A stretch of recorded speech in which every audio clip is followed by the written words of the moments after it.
avançar no horário porque não é conveniente para aqueles que moram longe. Segundo aos Coríntios, capítulo 2, versos de 5 a 11, quero que você preste bem atenção no que a gente vai compartilhar aqui nesses minutos. Segundo aos Coríntios 2, de 5 a 11, capítulo 2, versículos de 5 a 11, que dizem assim: se alguém me entristeceu, não entristeceu só a mim, mas para que não seja por demais severo a todos vós, basta-lhe ao tal esta repreensão feita pela maioria, de maneira que, pelo contrário, deveis antes perdoar-lhe e consolá-lo, para que o tal não seja de modo algum consumido por demasiada tristeza. Pelo que vos rogo que confirmeis para com ele vosso amor. E para isso vos escrevi também, para por esta prova saber se sois obedientes em tudo. Destaco os dois seguintes versículos, dos quais extraio o tema da nossa mensagem. E a quem perdoardes alguma coisa, também eu.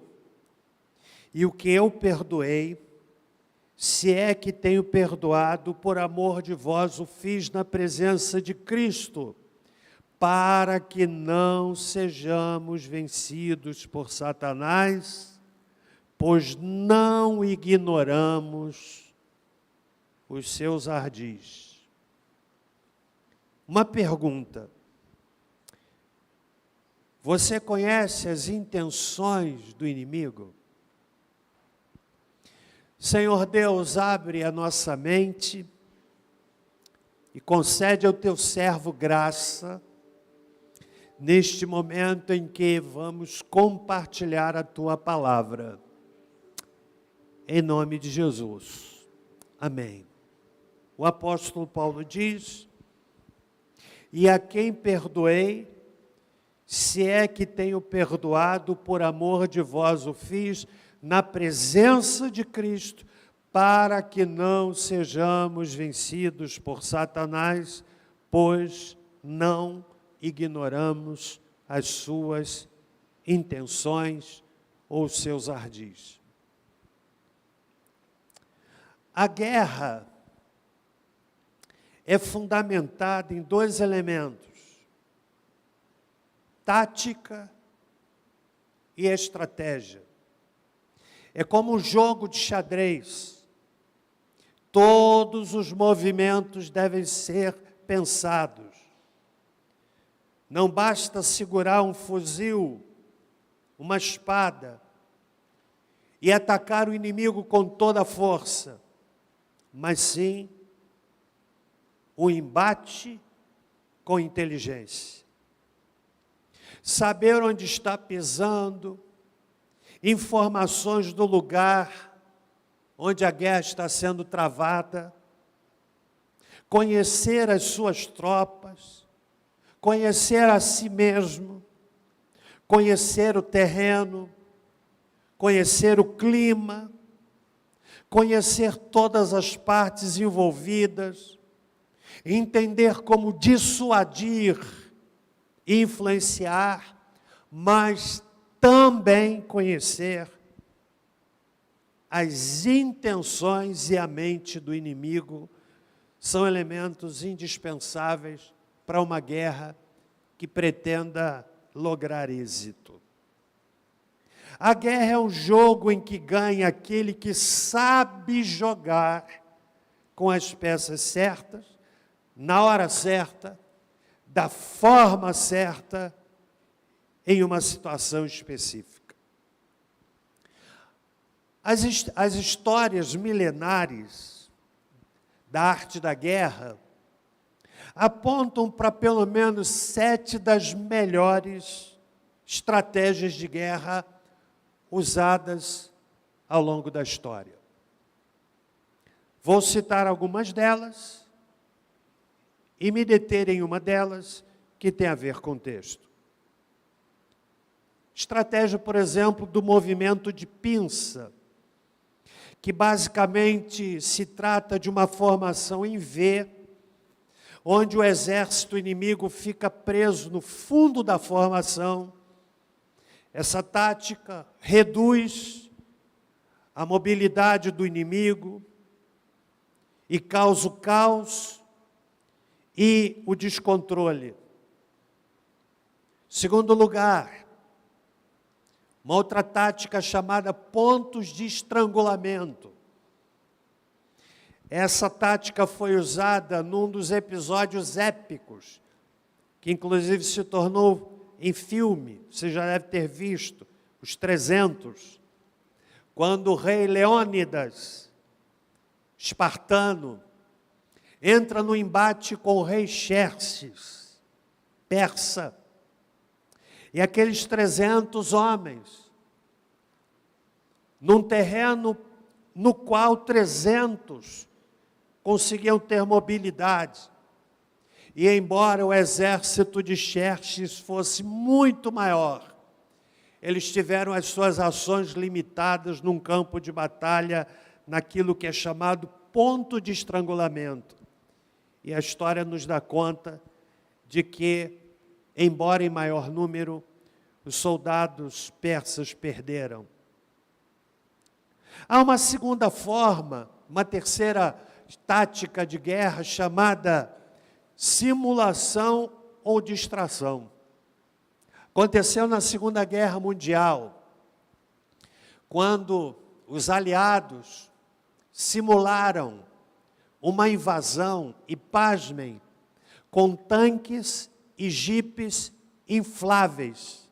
Isto mesmo, muitos jipes e tanques infláveis que foram espalhados no litoral e através de informantes infiltrados nas tropas alemãs, fizeram com que o exército alemão todo ele se voltasse para aquela suposta invasão com tanques e jipes infláveis, quando na verdade a batalha estava sendo travada em outro local, na Normandia, e a vitória aliada ficou conhecida como o Dia D.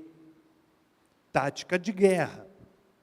Mas há uma outra tática que foi usada também, ação de choque, que é aquela que se caracteriza por uma ação rápida, que não dá muito tempo para o inimigo pensar. Ação de choque. A outra, que é chamada a tática do choque e do pavor, que busca intimidar pelo medo.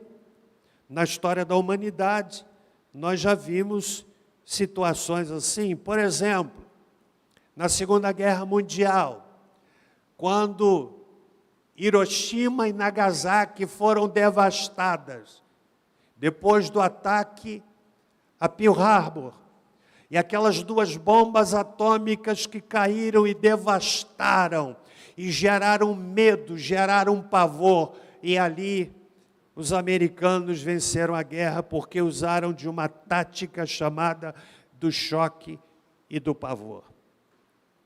Mas há uma que me parece a mais perspicaz, que é exatamente a tática da inteligência e da informação. Conhecer seu inimigo e saber como agir de forma que nós possamos utilizar as fraquezas e manobras dele a nosso favor. Não é só importante conhecer as intenções do seu inimigo, mas também saber esconder as suas intenções. Ao meu ver, o que a gente está vivendo no cenário político nacional é um jogo de xadrez, de avanço e recuo, de intimidação,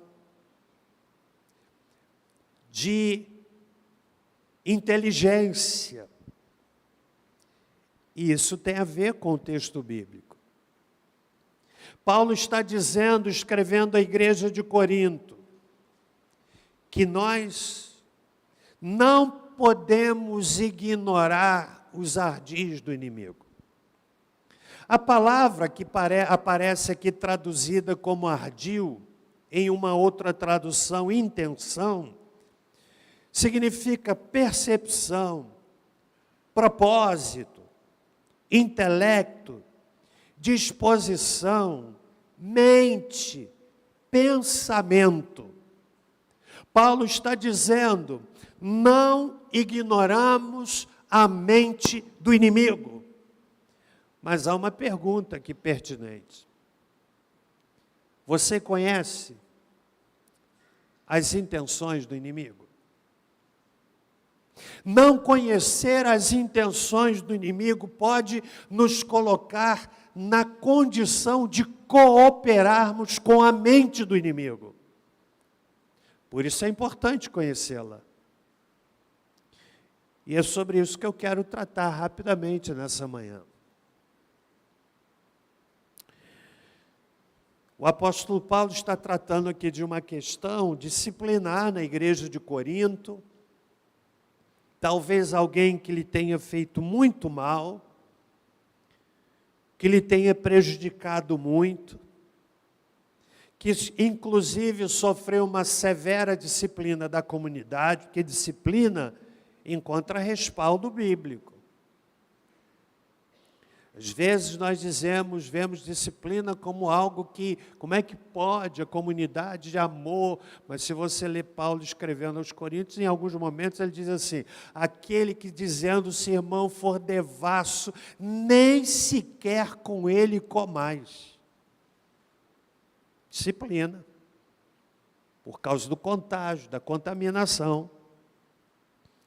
E aqui Paulo então diz assim, aquele a quem perdoardes, também eu perdoo, para que não sejamos vencidos por Satanás, pois não ignoramos os seus ardis.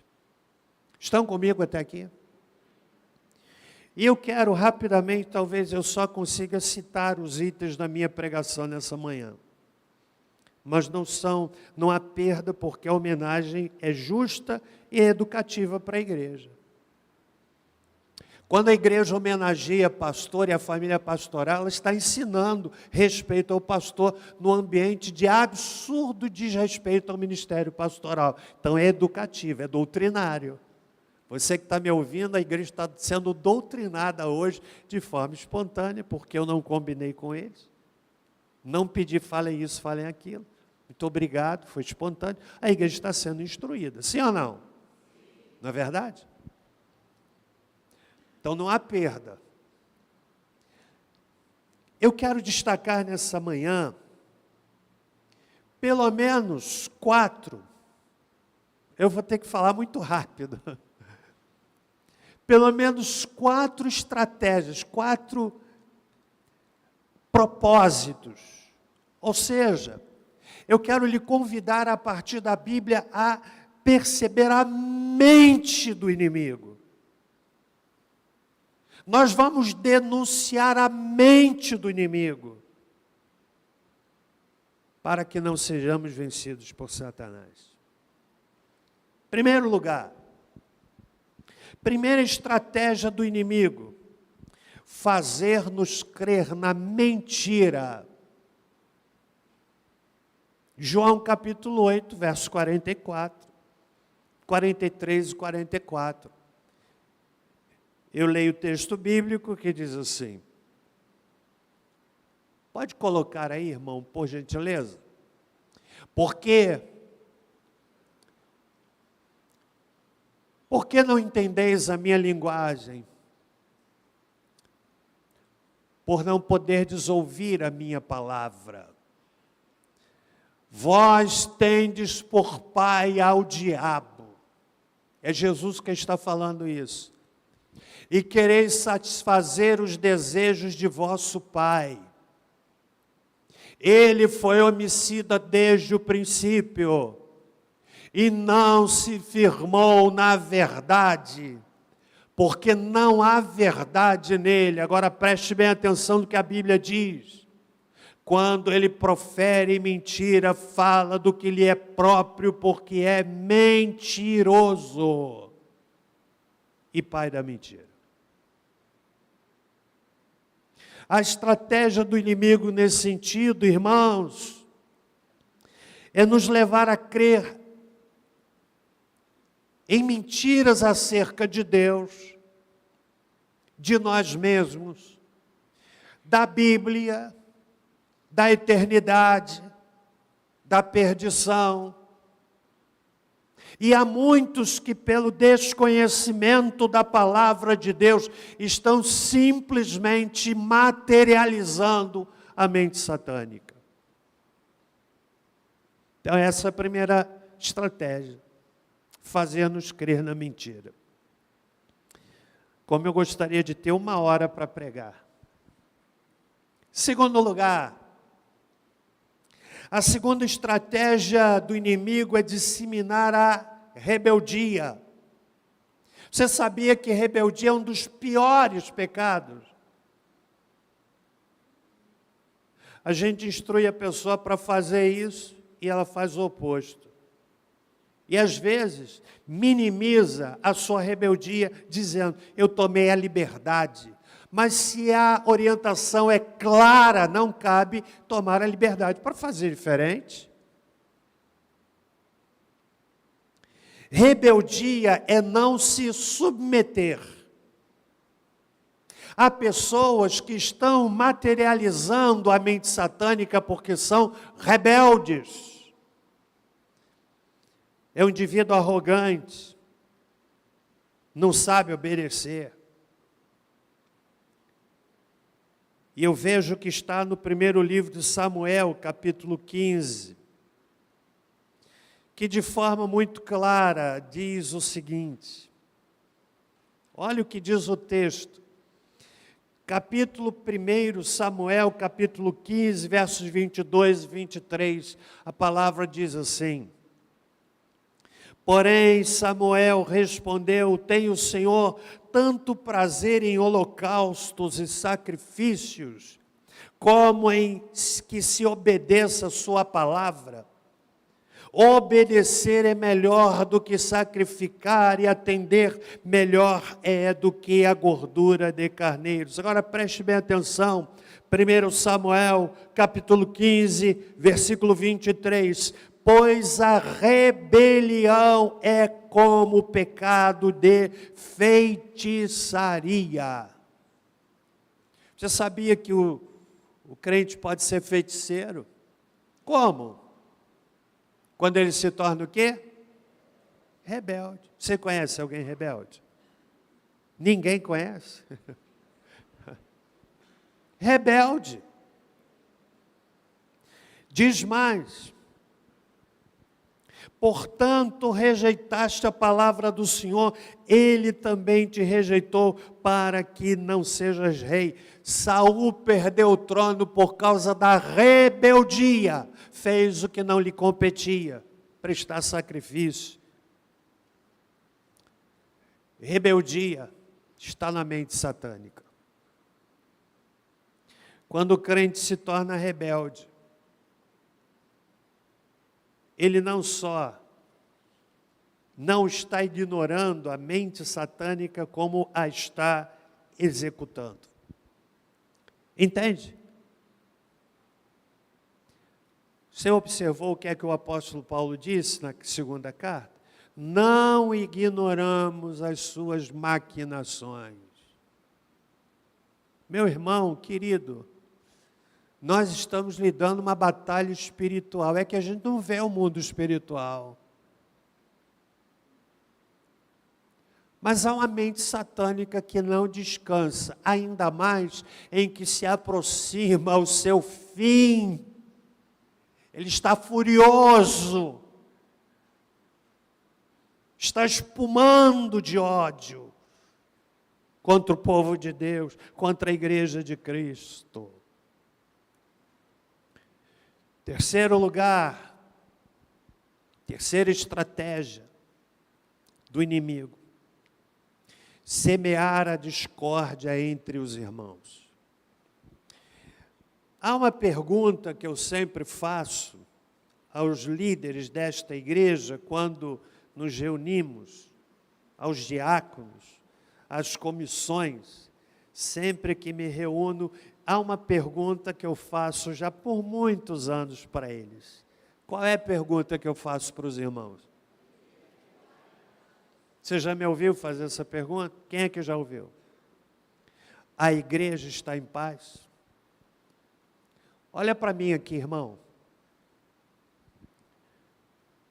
Eu vou ler para você o que a Bíblia diz, de forma clara, que o inimigo busca semear dissensão entre os crentes. Está em Tiago, capítulo de número 3. Verso 13, eu leio assim na palavra bendita: quem entre vós é sábio e entendido? Tiago, capítulo 3, verso 13.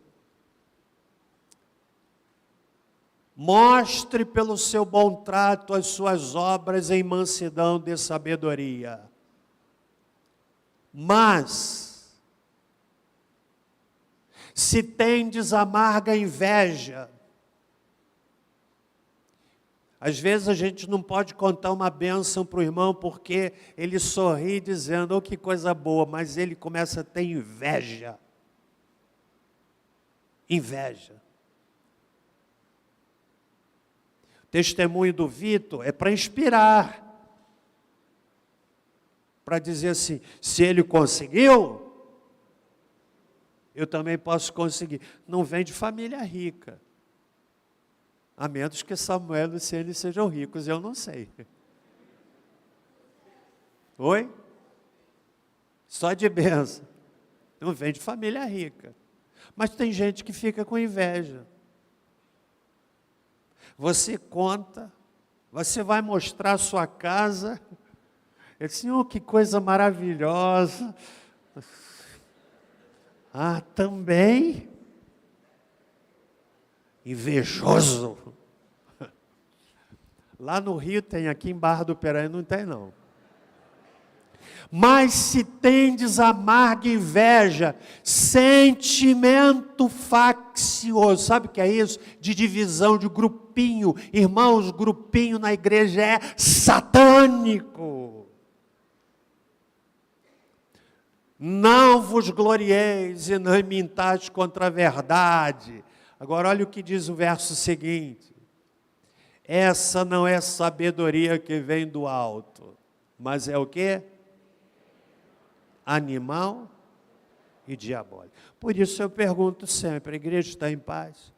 Aí ele diz assim, até onde nós sabemos está em paz. Não é não ter problema, a igreja tem problema. Mas todo problema que ameace a paz da igreja tem o dedo do diabo. É mente satânica. E é dever de todos nós estarmos atentos, porque essa é uma estratégia dele. Mas a sabedoria, aliás, o versículo seguinte, verso 16. Porque onde há inveja, espírito contencioso, aí há perturbação e toda a obra perversa. Meu Deus, que palavra poderosa. O verso seguinte. Mas a sabedoria que do alto vem é o quê? Primeiramente, pura. Depois, moderada, tratável, cheia de misericórdia e de bons frutos, sem parcialidade e sem hipocrisia. Provérbios 6, versos 16 a 19. Posso passar 5 minutos de meio-dia, irmãos? A palavra de Deus diz assim, Provérbios 6, versos 16 a 19. 6 coisas o Senhor aborrece e a 7ª a sua alma abomina. Primeiro, olhos altivos. Segundo, língua mentirosa. Eu tenho ódio, tenho nojo de mentiroso. Tenho nojo de mentiroso. Terceiro, mãos que derramam sangue inocente.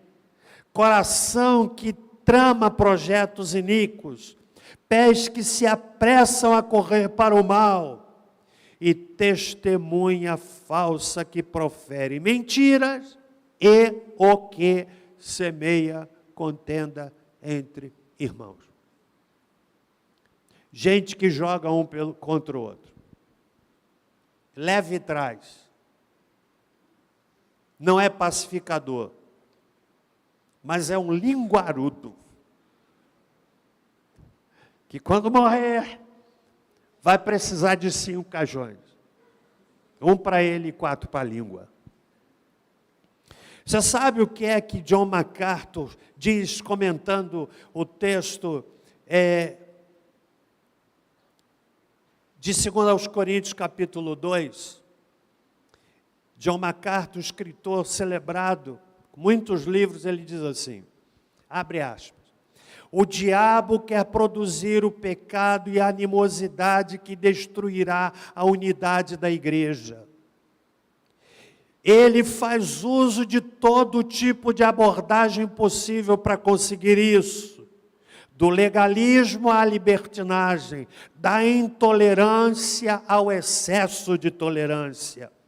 Satanás tem como objetivo a mente do cristão, mas Deus nos forneceu proteção ao desvendar os planos diabólicos nas Escrituras, junto com a concessão da verdade neutralizadora. Fecha aspas. Então é uma estratégia. Quando a igreja está em pé de guerra, aqueles que me ouvem pela internet, os que estão aqui, atentemos para o fato de que, quando há dissensão na igreja que vai se alastrando, a mente satânica está em funcionamento. Por fim, comigo até aqui?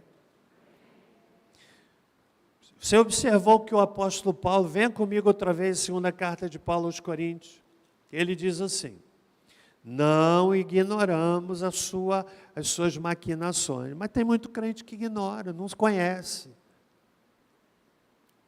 Não ignoramos as suas intenções, mas tem muito crente que ignora, não conhece. E há uma última intenção, estratégia do inimigo fortíssima. Sabe qual é? 2 aos Coríntios, capítulo 4. Com ela eu termino. Verso 3 e 4. O apóstolo Paulo diz assim, mas se o nosso evangelho ainda está encoberto, para os que se perdem está encoberto, nos quais o Deus deste século, Deus com D minúsculo, não fala do Deus do céu, fala do inimigo das nossas almas, o Deus deste século, o que é que ele faz? Cegou os entendimentos dos incrédulos, para que não lhes resplandeça a luz do Evangelho da glória de Cristo, que é a imagem de Deus. Você sabe o que é que o inimigo faz? Cega o entendimento. Meu irmão, minha irmã, meu amigo, o Evangelho é a mensagem mais simples que até uma criança entende. Uma criança entende. Um analfabeto entende. Um doutorado, com doutorado entende. O rico entende. O pobre entende. Não há limite para a compreensão da mensagem salvadora do Evangelho, mas há uma mente satânica que cega o entendimento. Por isso, irmãos, se nós compreendermos isto, de verdade,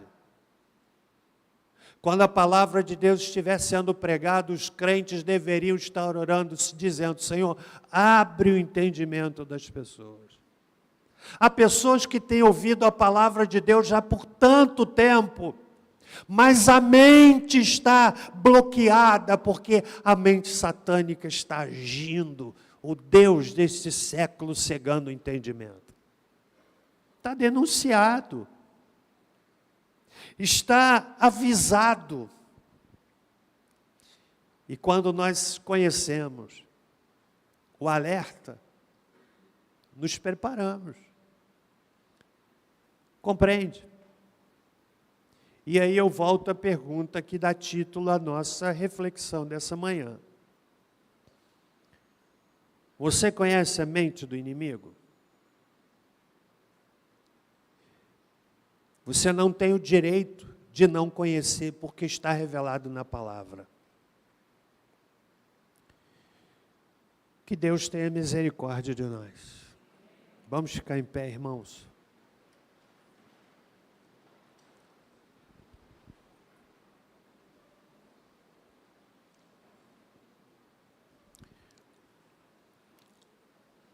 Eu quero orar por você.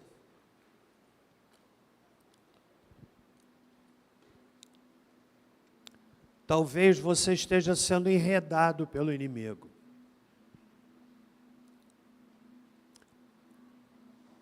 Quero até lhe desafiar a estudar a sua Bíblia sobre este assunto.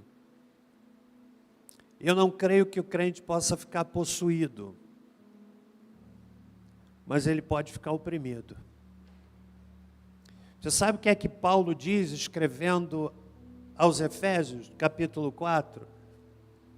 Ele diz assim: irai-vos e não pequeis, não se ponha o sol sobre a vossa ira. E ele completa dizendo, verso 27, nem deis lugar ao diabo. Ele associa questões emocionais à legalidade para o inimigo. Ódio no coração, você está dando legalidade para ser oprimido. Amargura, ressentimento.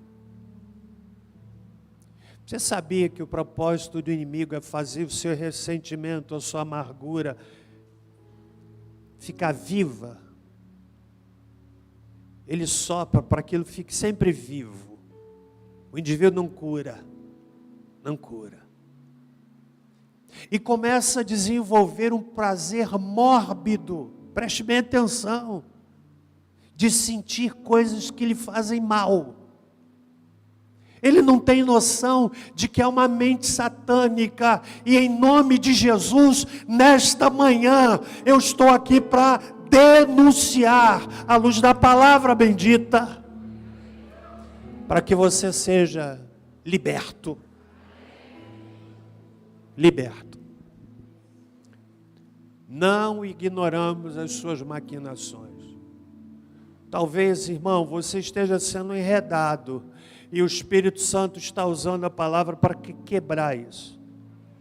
Quantas mulheres cristãs que não se dão conta de que estão sendo enredadas pelo vento, pela fala do ciúme. Tem um ciúme doentio. O marido é um homem temente a Deus, a mulher é uma mulher temente a Deus.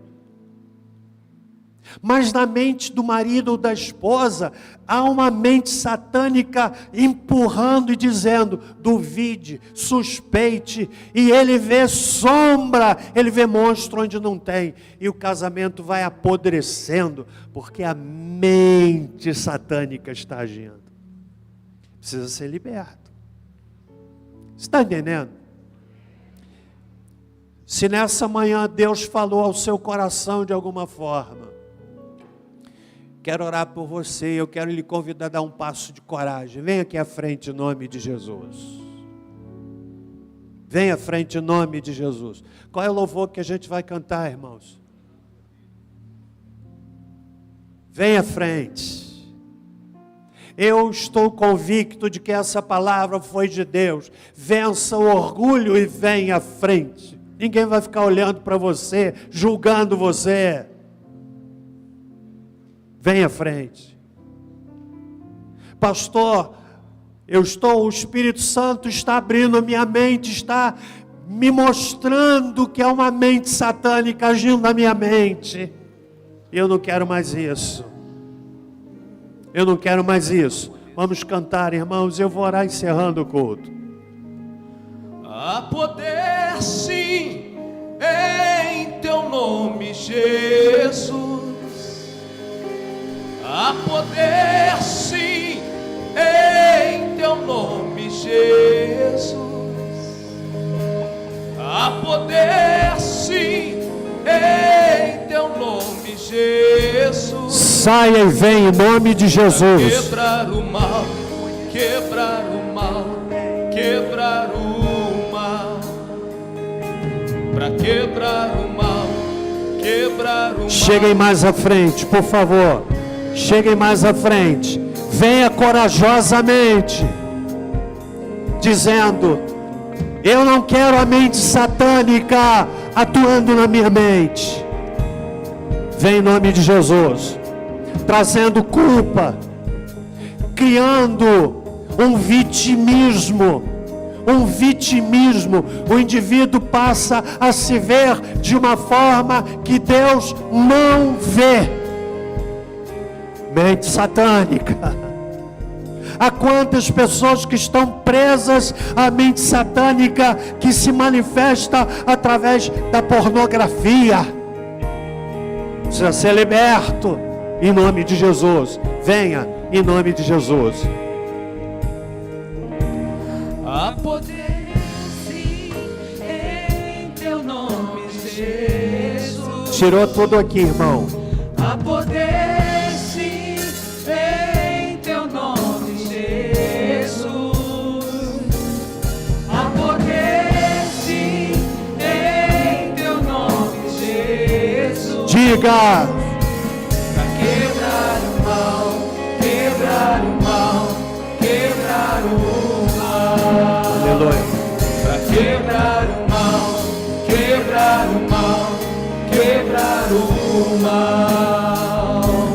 Um exército se levantando está. Que exército é este? Um exército se levantando está. Você é o exército. Um exército se levantando está. Vamos declarar.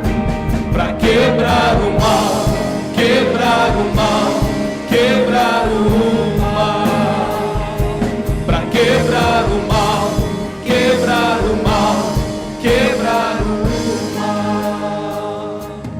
Que exército é esse, irmão? Não, isso não está sendo voz de exército. Você vai dizer glória a Deus. Que exército é esse, irmão? Nós vamos cantar, e quando o irmão estiver dizendo quebrar o mal, fecha bem a mão, toma a espada do Espírito e faz assim, ó. Vamos lá então.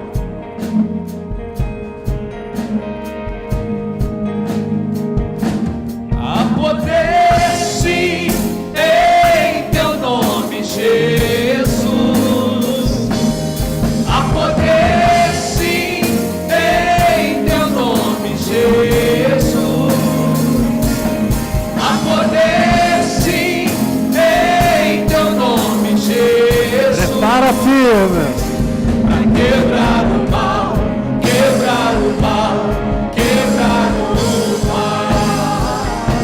Pra quebrar o mal, quebrar o mal, quebrar o mal. Um exército se levantando está. Um exército se levantando está.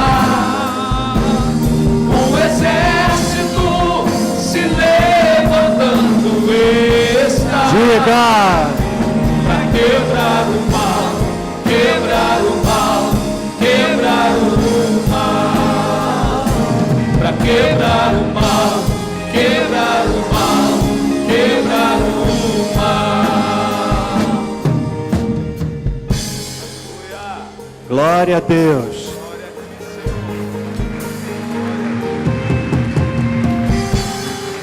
Eu quero pedir, nós vamos repetir esse momento, quebrar o mal. Eu quero que você pense naquela perturbação lá dentro da sua casa. Você vai dizer assim: quebrar o mal, em nome de Jesus. Naquela dificuldade que você está tendo no seu casamento, quebrar o mal. Agora, irmão, não faz assim. Quebrar o mal, isso não quebra coisa nenhuma. Pensa lá no MMA. Quebrar o... Pensa naquilo que tem perturbado você. E profeticamente, quebrar o mal. Vamos fazer isso? Sim ou não? Mais uma outra coisa, para a gente encerrar. Já passei os 5 minutos, você não vai ficar muito aborrecido. Exército faz assim, ó. Marchando. Você pode fazer? Vamos lá. Firmia. Há poder sim em teu nome, Jesus. Está melhorando. Há poder sim em teu nome, Jesus. Mais forte. Há poder sim em teu nome, Jesus. Para quebrar o mal, quebrar o mal, quebrar o mal. Para quebrar o mal, quebrar o mal, quebrar o mal. Um exército se levantando. Aleluia!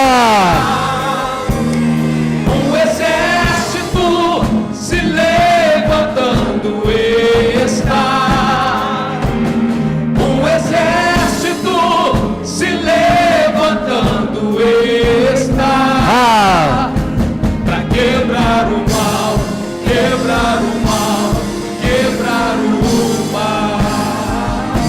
Para quebrar o mal, quebrar o mal, quebrar o mal. Oh, glória a Deus.